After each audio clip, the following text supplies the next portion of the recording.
ایک گھنٹہ خواتین و حضرات اپنی زندگی کا صرف ایک گھنٹہ دے دیں، صرف ایک گھنٹہ مانگ رہا ہوں، انشاءاللہ اس میں آپ کو بہت کچھ سکھا دوں گا۔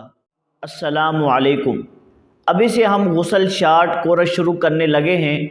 اس میں ہم سیکھیں گے کہ غسل کب واجب ہوتا ہے، غسل کے فرائض کتنے ہیں، غسل کا سنت طریقہ کیا ہے، اور غسل کے متعلق جو لوگوں میں غلط مشہور باتیں ہیں، اور آخر میں غسل کے ضروری مسائل سیکھیں گے۔ یہ کورس بہت ہی اہم ہے۔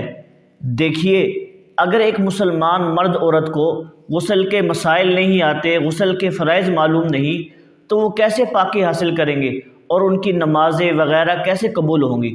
اور اس حدیث سے بھی اس کی اہمیت کا اندازہ لگا سکتے ہیں۔ حضور پاک صلی اللہ علیہ وسلم نے ارشاد فرمایا، صفائی نصف ایمان ہے۔ اور جن حضرات کو غسل کے مسائل آتے ہیں لیکن وہ غسل کرتے وقت کچھ ایسی غلطیاں کر جاتے ہیں جس کی وجہ سے غسل نہیں ہوتا، اور بعض لوگ غسل کی وجہ سے وساوس میں مبتلا ہو جاتے ہیں کہ ہمارا غسل ہوا ہے یا نہیں ہوا۔ انشاءاللہ اس کورس میں آپ کو غسل کے تمام مسائل سکھا دیے جائیں گے۔